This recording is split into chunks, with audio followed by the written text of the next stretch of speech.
नमस्कार। आज हम जियोग्राफिक इंफॉर्मेशन सिस्टम जीआईएस के बारे में चर्चा करेंगे। मैं doctor Prakash Chandra Sharma, department of geology, SPS government college Ajmer. GIS का आपने काफी नाम सुना हुआ होगा, जियोग्राफिक इंफॉर्मेशन सिस्टम। सबसे पहले इन तीनों शब्दों का इस कंटेक्स्ट में अर्थ समझना जरूरी है। जी का मतलब जियोग्राफी, यानी कि डील्स विथ स्पेशियल ऑब्जेक्ट्स और features which can be referenced or related to a specific location on the earth surface। ये जो ऑब्जेक्ट है, स्पेशियल ऑब्जेक्ट या फीचर, ये फिजिकल हो सकता है, नेचुरल हो सकता है, कल्चरल या मैन मेड भी हो सकता है। दूसरा शब्द है information. Information means deals with large volume of data about a particular object on the earth surface. तो जब हम डेटा की बात करते हैं तो डेटा में क्वालिटेटिव डेटा भी हो सकता है, ये क्वांटिटेटिव डेटा भी हो सकता है, दोनों प्रकार का डेटा हो सकता है। ये आपका न्यूमेरिक डेटा भी हो सकता है, ये आपका टेक्सचुअल डेटा भी हो सकता है। और तीसरी जो इंपॉर्टेंट चीज है सिस्टम। तो ये रिप्रेजेंट करता है सिस्टम अप्रोच को, जहां पर जो कॉम्प्लेक्स एनवायरनमेंट है, यानी कि जहां large number of objects available हैं, उनकी कॉम्प्लेक्स कैरेक्टरिस्टिक हैं, उनको छोटे पार्ट्स में, छोटे कंपोनेंट्स में हम डिवाइड कर रहे हैं फॉर इजी अंडरस्टैंडिंग एंड, और बाद में उसको पूरे को इंटीग्रेट कर रहे हैं फॉर मैनेजिंग और डिसीजन मेकिंग। तो ये सारा का सारा सिस्टम, जो कि सिस्टम अप्रोच को, जिसमें इनपुट आता है, प्रोसेसिंग और आता है, आउटपुट आता है, फीडबैक आता है, ये सब सिस्टम अप्रोच के पार्ट है। तो ये सब कुछ होता है। तो इन तीन शब्दों से मिलकर जीआईएस बना है। अब हम बात करें जीआईएस है क्या, तो जीआईएस को हम ये कह सकते हैं कि कंप्यूटर बेस्ड इंफॉर्मेशन सिस्टम है। ठीक है, computer based information system which attach a variety of qualities and characteristics to a geographic location and help in planning and decision making। अगर दूसरे शब्दों में हम बात करें तो ये कंप्यूटराइज सिस्टम है that facilitate the phases of, यहां आपको यहां देख भी रहे स्टेप्स भी आ जाती है कि कौन सी स्टेप्स है, data entry, data analysis, data presentation, जो तीनों चीजों को फैसिलिटेट करें। और साथ ही साथ खास तौर पे किस चीज के लिए, when we are dealing with geo referenced data, जब हम किसी पर्टिकुलर लोकेशन को रेफर करके कोई डेटा के साथ में डेटा एंट्री, एनालिसिस और प्रेजेंटेशन कर रहे हैं, तो जीआईएस कहलाता है। इसरो की डेफिनेशन के हिसाब से a system which provide a computerised mechanism for integrating various Jio information data and analyzing them in order to generate information relevant to planning needs in a particular context। ये GIS की definition है। तो चाहे तो हम इसको ये भी कह सकते हैं कि एक कंसेप्चुअलाइज्ड फ्रेमवर्क है that provide the ability to capture and analyze spatial and geographic data। ये भी आप इसे कह सकते हैं। जीआईएस में आप डिफरेंट, जैसे आप क्या रिक्वायरमेंट होगी, कंप्यूटर सिस्टम एंड डेटा। तो कंप्यूटर में आपके लिए बहुत हार्डवेयर आएगा और सॉफ्टवेयर आएगा। तो जो सॉफ्टवेयर पार्ट है उसको हम जीआईएस एप्लीकेशंस कहते हैं या जीआईए ऐप कहते हैं। ये कंप्यूटर बेस्ड टूल्स होते हैं जिनके माध्यम से जो यूजर है वो इंटरैक्टिव क्वेरीज तैयार कर सकता है, डेटा स्टोर कर सकता है, डेटा एडिट कर सकता है। कौन सा, स्पेटियल डेटा भी और नॉन स्पेटियल डेटा भी, उनको एनालाइज कर सकता है, खासतौर पे स्पेटियल इंफॉर्मेशन को, और आउटपुट उससे प्राप्त कर सकता है, विजुअलाइज कर सकता है, रिजल्ट को शेयर कर सकता है। ये सारे के सारे काम जो हैं वो सॉफ्टवेयर के माध्यम से किए जा सकते हैं। तो यहाँ पर क्योंकि आपका हार्डवेयर में जब आप देख रहे हैं बहुत हार्डवेयर एंड सॉफ्टवेयर, तो यहाँ पर multiple technologies, processes, technique and methods का इस्तेमाल किया जा सकता है। यहाँ हार्डवेयर का मतलब केवल आप कीबोर्ड, माउस, प्लॉटर इतना मत समझिए। यहाँ और भी चीजें हैं जिनका इस्तेमाल किया जा सकता है। डिफरेंट जगह से डेटा की इनपुट हो सकता है, जगह जगह से प्राप्त किया जा सकता है। उनको सिस्टम में इंट्रोड्यूस कराने के वे अलग अलग हो सकते हैं। ठीक है। दूसरा है डेटा।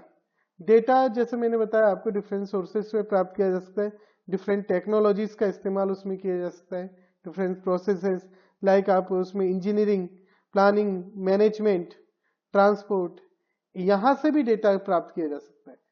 एरियल फोटोग्राफ्स हैं, सैटेलाइट इमेजरीज हैं, डिजिटल डेटा है, कन्वेंशनल मैप्स हैं, सेंसस, मेटेरोलॉजिकल डिपार्टमेंट से डेटा, फील्ड डेटा जो जीपीएस से या सर्वे से प्राप्त किया गया है, जो कि जियो रेफरेंस करना है जिसको आपको, तो ये डेटा प्राप्त किया जा सकता है। और एट्रीब्यूट के लिए आप जैसे अभी आपको बताया, वहां से आप डेटा ले सकते हैं। तो जीआईएस में एक सबसे बड़ी क्या खासियत है, ये इसमें capability to relate unrelated information through use of key, ये आप ध्यान रखिएगा। तो ये जब आप use of key index variable की बात कर रहे हैं, तो यहां हम बात कर रहे हैं कि अर्थ पर एक पर्टिकुलर पॉइंट पर या स्पेटियल डेटा के हिसाब से उसकी एंट्री। ठीक है। तो स्पेटियल जो डेटा है वो क्या डिसाइड बताता है, लोकेशन को, जैसे कि हम बार बार बात कर रहे हैं ना। तो लोकेशन को आप तीन तरीके से व्यक्त कर सकते हैं। पहला आप पॉइंट के रूप में व्यक्त कर सकते हैं, दूसरा आप लाइन के रूप में, तीसरा आप एरिया के रूप में। जैसे आपने वर्ल्ड का मैप देखा, वर्ल्ड के मैप में हर सिटी एक डॉट के रूप में, तो क्योंकि आप पूरे वर्ल्ड में देख रहे हैं तो आपको यहाँ एक डॉट जो एक सिटी को रिप्रेजेंट कर रही है, आप इससे सिटी के बारे में क्या जानकारी ले सकते हैं, केवल वो कहां पर स्थित है और वर्ल्ड में कितनी है, ये डेटा आप प्राप्त कर सकते हैं। इसी तरह से जब आप उसको जूम करके आते हैं और अल्टीमेटली आप आ जाते हैं मान लीजिए राजस्थान पर और अजमेर को देखेंगे, तो हो सकता है उस मैप में अजमेर एक एरिया मार्क किया हुआ हो, सिटी या डिस्ट्रिक्ट एक एरिया के रूप में मार्क किया होगा।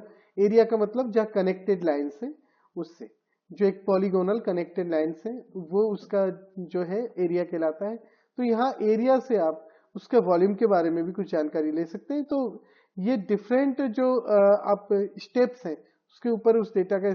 अब तीसरी चीज आती है एट्रीब्यूट। सेकेंड जो चीज है इसमें एट्रीब्यूट। एट्रीब्यूट जो स्पेसिफाई करता है किसी पर्टिकुलर लोकेशन की कैरेक्टरिस्टिक को, उसके डिस्क्रिप्शन को, उसके मेजरमेंट को या क्लासिफिकेशन को। फॉर एग्जाम्पल अगर आप वहां पर एक एट्रीब्यूट ऐड करते हैं, मान लीजिए पॉपुलेशन कितनी है, तो जैसे आप उस पॉइंट पर अजमेर पर जैसे कि आप उसमें क्लिक करते हैं, वहां डेटा एंटर करते हैं, तो वो डेटा जो एंटर किया गया है वो एट्रीब्यूट है। जब भी आप उस पे पॉइंट को देखेंगे तो वहां पर वो आपको एट्रीब्यूट मिलेगा। तो ये एट्रीब्यूट जो है क्वालिटेटिव भी हो सकता है और क्वांटिटेटिव भी हो सकता है।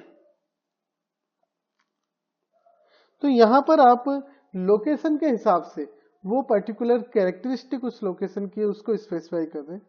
तो यहाँ जितने भी अर्थ बेस हैं, स्पेशियल या टेम्पोरल या लोकेशन बेस या एक्सटेंट रेफरेंसेज हैं, उनको आप अनरिलेटेड, जो पहले से अनरिलेटेड चीजें थी उनके साथ में रिलेट कर सकते हैं।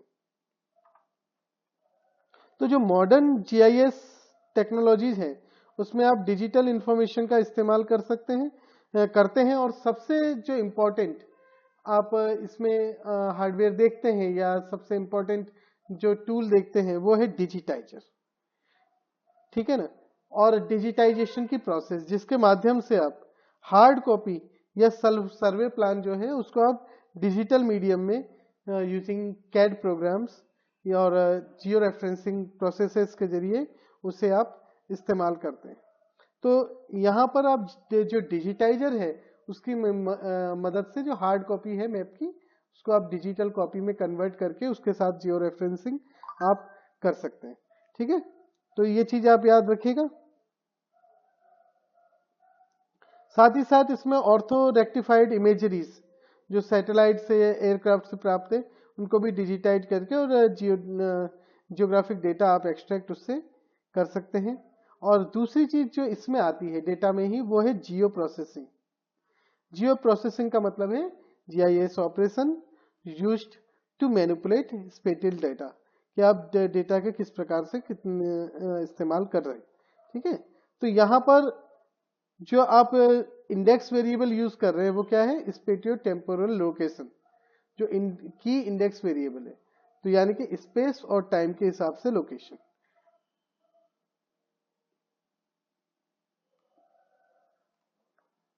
तो यहाँ 3 तरह की स्टेप्स हैं जैसे कि आपको पता चला है। फर्स्ट इज डाटा एंट्री, जैसा कि उसमें आप स्कैनर का इस्तेमाल कर सकते हैं, डिजिटाइटर का, कीबोर्ड का, माउस आदि का इस्तेमाल कर सकते हैं, और जैसा अभी आपको कहा जियो रेफरेंसिंग या रबर सीटिंग कर सकते हैं। उसके अंदर डेटा आप रास्टर या वेक्टर फॉर्मेट में इसमें इस्तेमाल जो है उससे स्टोर कर सकते हैं। तो यहाँ पर जो आप देख रहे हैं 2 प्रकार के हम बात करें तो इनको हम कहते हैं GIS फाइल फॉर्मेट। तो ये स्टैंडर्ड है for encoding geographic information in computer file. तो ये यहां पर 2 प्रकार के, वन इज कहलाता है रास्टर और दूसरा कहलाता है वेक्टर। तो रास्टर के अंदर हम जो इंटायर स्टडी एरिया है उसको हम डिवाइड करते हैं रेगुलर ग्रिड या स्क्वायर सेल्स के रूप में, जो कि रोज एंड कॉलम के रूप में मौजूद होती हैं। तो रास्टर की सबसे बड़ी खासियत यह है कि यहाँ पर जैसे हम कहते हैं ना जिसको नॉर्मली कि पिक्सल फट रहे है ना, उस तरीके की यहाँ प्रॉब्लम नहीं होती। ये रिड्यूसिबल और इनलार्जेबल ग्रिड्स होती हैं, क्योंकि यहाँ आपने हर एक एंट्री को आपने एक ग्रिड के रूप में दिखा रखा है, तो आप इसको कितना भी इनलार्ज कर सकते हैं और कितना भी आप इसको रिड्यूस कर सकते हैं। तो रास्टर का जो सबसे स्मॉलेस्ट यूनिट है that is called raster graphic pixel. तो ये इमेज में एक ब्लॉक के रूप में है, ठीक है, और ये ब्लॉक जो है, जो इमेज में ये ब्लॉक है, यहां पर आप इसके साथ में डेटा एट्रीब्यूट जो है इसका उसको लगा सकते हैं, एट्रीब्यूट इसका दे सकते हैं। ठीक है, दूसरा जो यहाँ बात है वो ये है कि यहाँ रास्टर डेटा जो है वो रो और कॉलम से बना होता है। ठीक है, जैसा आपको ग्रिड बोला, और प्रत्येक ग्रिड में केवल एक सिंगल वैल्यू होती है। ठीक है, तो यहाँ फॉर एग्जांपल जैसे कलर है, कोई हम इमेज ले रहे हैं जिसमें कलर्ड इमेज है रास्टर फॉर्मेट में, तो हर पिक्सल में उसकी कलर की वैल्यू मौजूद है कि वहां किस तरीके का कलर है। इसके अलावा भी आप चाहें तो एडिशनल वैल्यू भी उस सेल के लिए, पर्टिकुलर सेल के लिए रिकॉर्ड कर सकते हैं, जो कि डिस्क्रीट वैल्यू के लिए होगी। जैसे मान लीजिए आप पिक्सल के साथ में लैंड यूज या टेम्परेचर की वैल्यू दे रहे हैं, या नल वैल्यू भी दे रहे हैं कि उसमें कोई वैल्यू नहीं है, तो ये वैल्यू उसके साथ असाइन कर सकते हैं। रास्टर डेटा आप जो है उसे कई सारे फॉर्मेट्स में सेव कर सकते हैं। जैसे एग्जाम्पल के रूप में अगर हम देखें तो आप बाइनरी फाइल के रूप में इसको स्टोर कर सकते हैं, GOTIFF फाइल के रूप में स्टोर कर सकते हैं, JPG 2000 फाइल के रूप में इसको स्टोर कर सकते हैं। इसके अलावा HDTS के रूप में भी स्टोर कर सकते हैं। जबकि दूसरा जो तरीका होता है वो होता है वेक्टर। वेक्टर में पॉइंट्स, लाइंस और एरिया जो एंट्रीज होती हैं वो कोऑर्डिनेट सिस्टम का इस्तेमाल करके, यानी कि XY एक्सिस पे उसकी क्या पॉइंट है उसका इस्तेमाल करके किया जा सकता है। तो यहां पर जियोमेट्रिकल शेप के रूप में वो डेटा मौजूद होता है। तो जो पॉइंट है, तो पॉइंट जैसे फॉर एग्जांपल सिंगल डायमेंशनल हो गया, एक पॉइंट के रूप में हो गया। जो पॉइंट है वो कन्वे करता है लीस्ट अमाउंट ऑफ इंफॉर्मेशन, ठीक है, क्योंकि वो सिंगल डायमेंशनल है। लाइन या पॉलीलाइन, ये आपको यहाँ 2 डायमेंशन दिखेगा। ठीक है, तो ये लाइन और पॉलीलाइन है जो लीनियर फीचर्स को शो करने में हमको मैप में मदद करेगी, लाइक अ रिवर से, रोड से। ठीक है, और पॉइंट्स जो हैं वो छोटी चीजें लाइक वेल हो गया, फीचर ऑफ इंटरेस्ट हो गया, पीक्स हो गए, ट्रेल हेड्स हो गए, उनको रिप्रेजेंट करने के काम आती है।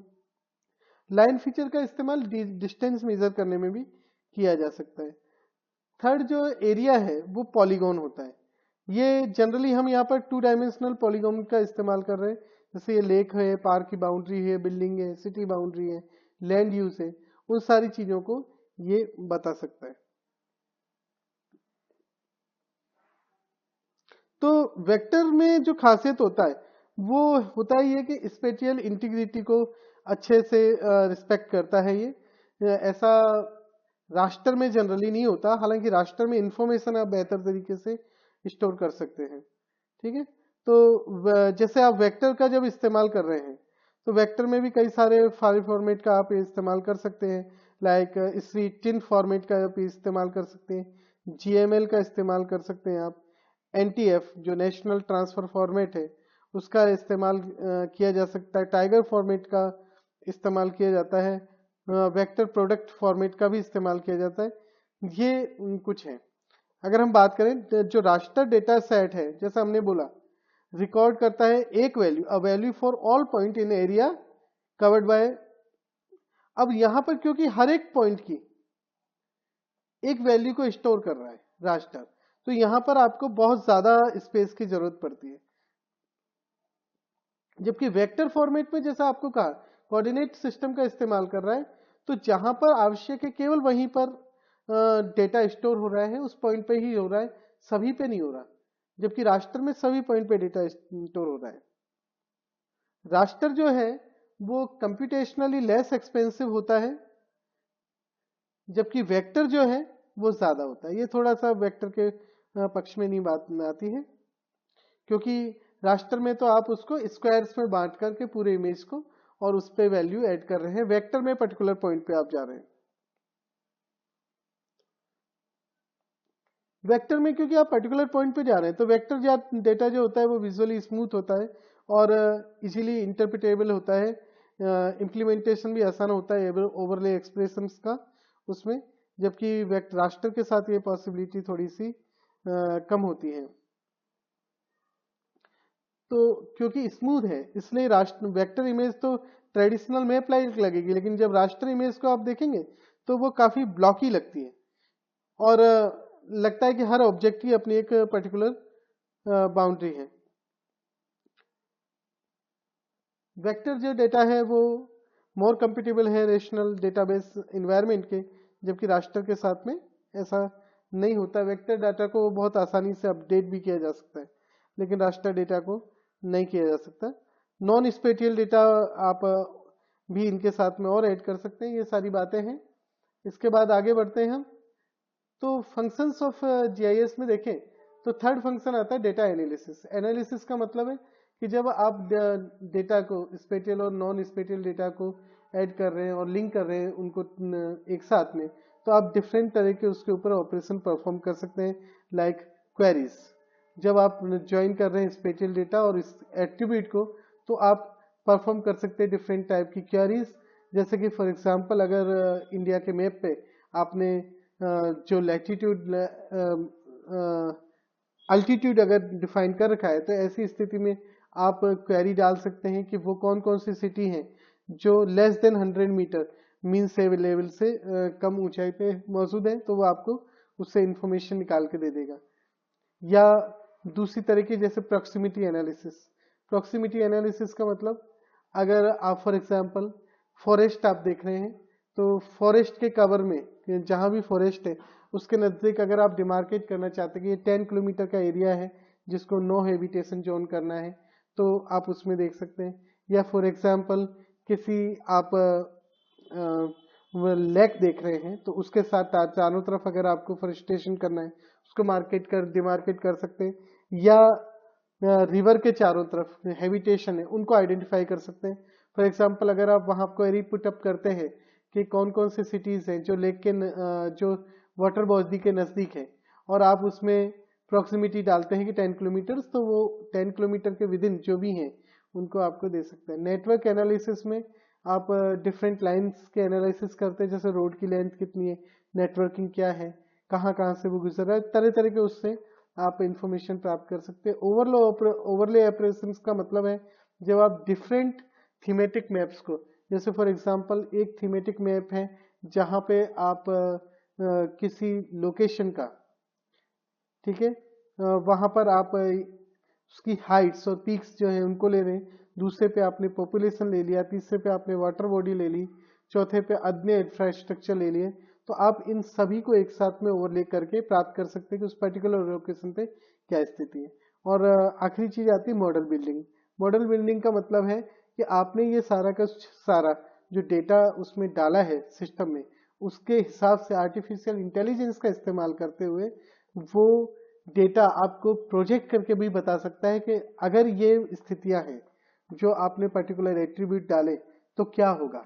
व्हाट इफ एनालिसिस आप मॉडल बिल्डिंग में कर सकते हैं। तो ये हमने जीआईएस की बात की। अगले टर्न पे हम बात करेंगे कि जीआईएस और रिमोट सेंसिंग के इन्वायरमेंटल साइंस में क्या क्या उपयोग है।